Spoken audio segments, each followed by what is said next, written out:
Sometime last year, a group of Anons on the 4chan Paranormal board randomly decided to start a journal recording their experiences of the so-called synchronicity. Synchronicity is a phenomenon coined by Carl Jung and is defined as the meaningful occurrence of unrelated events with no causal relation. They had no idea what they would find not being religious or spiritual in any sense. They wanted to try and get to the bottom of what it could possibly mean, if anything. The journal was called Voices of X, or Vox, and encouraged people to record any events which they thought were out of the ordinary. I don't have images of the earlier threads, unfortunately. What happened is that the more that Anons recorded these seemingly random events in their life, the more they started to notice dark patterns within the events and join the dots more and more. Instead of reaching some great summit of enlightenment, as they were hoping they found, instead that the imbued meaning seemed to point to some altogether dark or demonic force at work. For instance, repeated incidents involve the words hell and harm. Racking their brains to cope with the stress of the potential implications of these findings, the journal itself started to become more of a group therapy session than anything else, and severely took its toll on the members who participated. Some felt that they were turning schizophrenic, or that they had perhaps become possessed by demons or dark alien forces of some variety. The original creator of the journal got so worn down by it all that they had to take their leave of 4chan and spent some time in a psych ward. One by one, the people who took up the reins of the journal also found that the stress became too much for them, and they felt as though they were pursuing a dark and troublesome route. They could no longer continue to walk. The journal slowly became yet another urban legend and was discontinued permanently. At various attempts to revive the journal, non-participants noticed other eerie things about the journals themselves. In fact, many of the threads seemed to contain individual focus points. That is, in a particular thread, there was a running theme of synchronicities, all shared by the contributors. For instance, repeated instances of the word snake. Some Anons have claimed that each of these individual events can be translated to a letter of the alphabet, and that across all the separate threads, a message is spelt out. Not everyone agrees with this, however, and many argue that this is more evidence that synchronicity and all kinds of magical thinking, such as this, display only the ability humans have to see patterns where there are none. Nevertheless, those that claim the message exists agree what it spelt was something like, "The ghost in the machine points to the false prophet." There are also many interpretations as to what the message itself could mean. Some say that somebody deliberately hijacked the journal with these particular entries for the sake of viral marketing for some online magazine called The False Prophet. This ties into an alternative reality game that was played last year that involved this countdown website. A website which is constantly counting down to certain dates and has a series of passwords. Kind of a maze in itself. First passwords are high key and low key for your own interests, but may not be relevant to this story. Others claim that the message pertains to the coming of the Antichrist, or merely from the devil himself. Some tie it to the conspiracy theory relating to an Illuminati agent who revealed himself at the end of the Mayan calendar.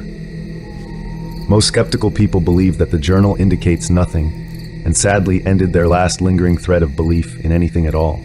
Was the journal hijacked by supernatural forces? Was this really a case of the cursed journal of 4chan? Or was it just the overactive imaginations of Anons? Is synchronicity a genuine spiritual phenomenon? And if so, does it imply some evil, overarching whisperer in the darkness? Perhaps these things are never to be known by humans, but if you ever want to know, maybe you could start keeping a journal yourself. Get your friends involved and post it up on the internet. But remember, you have been warned. I got introduced to the deep web 2 years ago.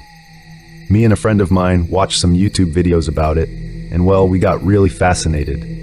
We have watched videos about it for 2 years together, and while we were scared of personally going there, we decided that last week we would try.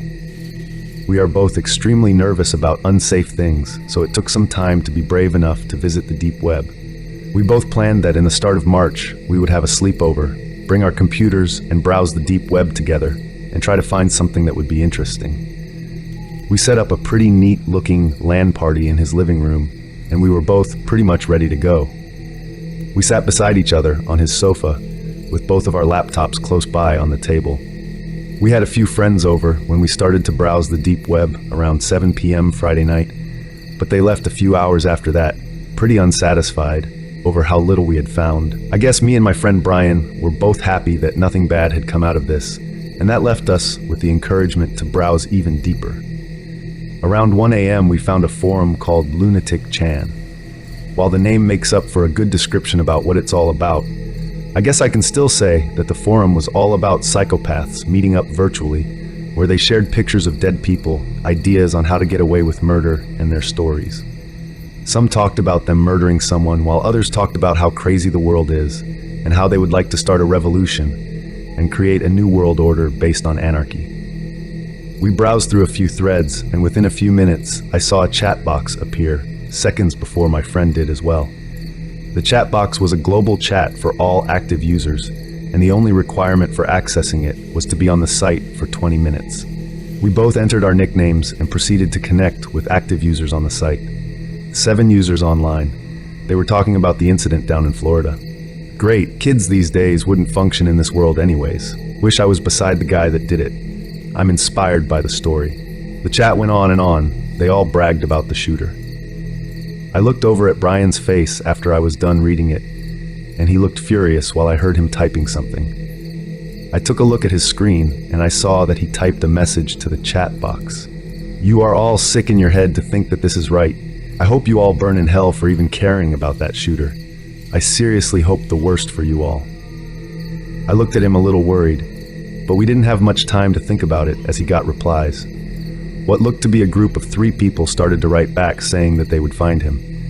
They also said they'll find the second person on his IP and kill us both. After a few minutes, the site refreshed, only to reveal a photo of both of us sitting on the sofa with a caption under the photo that displayed our location. The killing of these 2 fellas will happen on live stream on this site. The deep web is a beautiful place where you will see a lot of disturbing things if you look deep enough.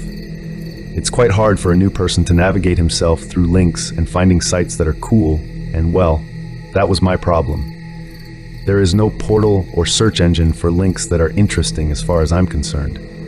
Most of the stuff you read about is quite hidden.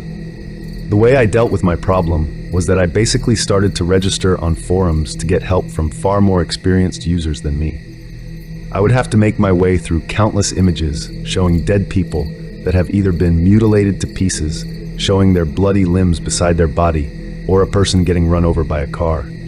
At first it was disgusting, but after a while, I got fascinated. It clearly showed different parts of the human body, and the way they had been killed was always a thing I would try and guess myself to, creating a scenario in my head clearly describing what had happened. These images only came with a title that would say something along the lines of "body torn to pieces by a knife" or "aftermath of a truck crushing a person's head." So creating a scenario in my head was easy, as my fantasy could run free. People would comment on these images with jokes and/or sharing stories similar to these, or even images for that matter. They are all insane, I thought to myself, while I myself was just as good. The only thing that was different was that I didn't comment or show any interest in these images. After I had finally found a user that I thought to myself would be experienced enough to give me some interesting stuff, I would contact them through a private message that most of these forums had. I wasn't looking for anything in particular, but I'm open-minded, so anything about conspiracy or some really fucked up shit would make me pleased. I kept on going for days, and I realized that my way of getting to things wasn't as effective as I first had expected it to be. I made a new topic stating that I was looking for links, and then went on to describe what I have already described. Let me tell you, a lot of the people on these forums are trolls, and they only gave me links that was either gore or some other fucked up shit that I don't feel like even talking about. Fortunately, no porn. There was this one user, however, that contacted me privately saying that he would love to help me find things that would satisfy me. Iceman53 lit up in front of my eyes when I clicked onto his profile. He was clearly active on a forum called Winston's Chan. That forum was sort of like 4chan, except it was meant for an older audience, where they would discuss the dark sides of the deep web and also talk politics. No psychos or anything, just mainly men that were just as interested and fascinated as me in the deep web. The first message I got from Iceman53 went like this: "Hi bud, I read your thread and I would like to share with you some links. I decided to do this privately, as these are probably the links that most people shouldn't find out about. I will categorize them for you. He gave me a lot of links, and they were all accurate to his description, which proved he wasn't a troll and actually wanted to help me. I replied saying I appreciated it, and while I thought our conversation was over, he started to ask me questions. He was interested in why I wanted to see all of the things I wanted and why. To be honest, I don't even know why I wanted to see it more than just to waste time. So I had a hard time replying back with a message that would not piss him off or think that I was unserious. After some time, I just came up with the excuse that I was a journalist and decided to have a look around to try and write an article about the deep web and the more socially acceptable parts of it. The rest of the same day, I had been introduced to Iceman 53, was just me browsing through the links I had been giving. Most of it was quite boring, so I won't share any details on it. Day 2, I had just returned from my shitty job as a shop assistant, and I was ready to yet again try to get some new links. I logged into Winston's channel and saw that I had 5 new messages. They were all from the same user Iceman53, 5 unread messages. Damn, I thought to myself while reading them. I started to feel uncomfortable as the messages were somehow quite creepy. He had turned extremely aggressive as he had not gotten a reply from me. Message 1, hey, how are the links, bud? Message 2, how are the links? Message 3, why aren't you replying? Message 4, you better reply to me, bud, or else you won't get more links and you will have to pay a price. Message 5, too busy writing the article, bud. I'm not angry. Reply to me when you can, bud.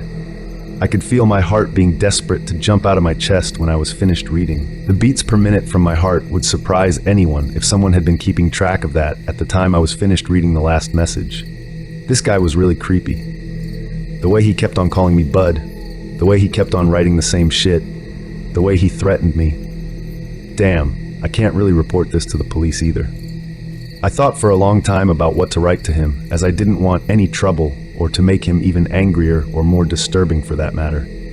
But then again, what if I tried to act creepy so that guy would fuck off? I did put on my creepy attitude and started writing a message to him. Thanks for the links, and less thanks for your childish behavior. I really did enjoy the amount of entertainment you have given me, and I would be just as pleased as the first time if you would share more with me.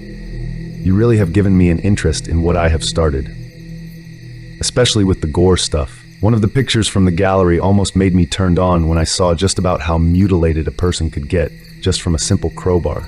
The way his knees and bones were all twisted up and fucked really sent me a good shiver from the top of my neck all the way down my back.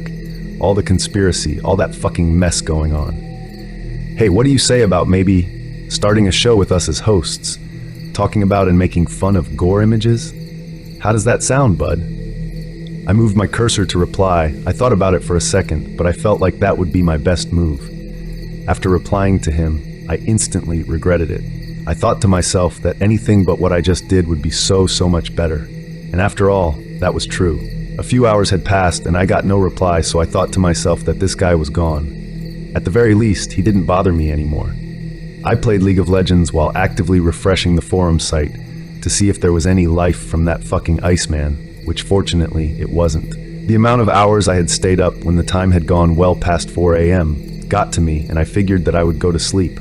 That's when I checked my phone to see if I had any missing messages or calls. After all, I had spent many hours with a headset on, and I had completely forgotten about checking my phone. I had one message waiting for me. The phone number wasn't familiar. I had received the message around 8 hours ago when I first noticed it, and that fucking message made me shit my pants. Bud, let me in. I brought some paper and a pen for you. An alarm went off in my head, and that is when I rushed downstairs, made my way to the front door, and made sure that it was locked. It was. I then rushed to the back door and took a quick look outside. I scanned for anything looking like a human shadow and didn't see anything. Beep, my pocket vibrates as I had gotten a new message from my phone while making my way upstairs again, ready to call the police. I took it up and read the message. Check again. Should I perhaps have brought some glasses as well? I stopped and slowly turned my body towards the windows again. There, in the door window, I saw a head that was hidden because the light had gone out that was supposed to light up the back door entrance. I could make out a hand waving at me. Stay the fuck away, I screamed while rushing upstairs. I ran into my room once I got upstairs and proceeded to lock the door. I could hear steps coming from downstairs when I had finally locked the door. I tried my best to call the police, but for some reason, it wouldn't let me call them. I tried to call anyone at all, but nothing worked. After some time, I just dropped down on the floor and started to cry while hyperventilating. I fainted, and when I woke up, it was already too late. I woke up in a chair with a table in front of me. On the table was a glass of water, some paper, and a pen. 2 arms resting on my shoulders, and a male voice around his 40s said, "Write, bud. Write, journalist. Write an article about your last few days, bud." After he said that, I felt cold metal in my neck, and that is when I realized I had a gun pointed in my neck. This is the last thing I will ever write. I'm gonna die soon. You guys have already heard my story now. This is me, writing what had happened shortly before getting killed. Don't ever visit the deep web. From a police archive in my hometown that was leaked recently. This was used as evidence material. Don't know anything about this. I'm sorry.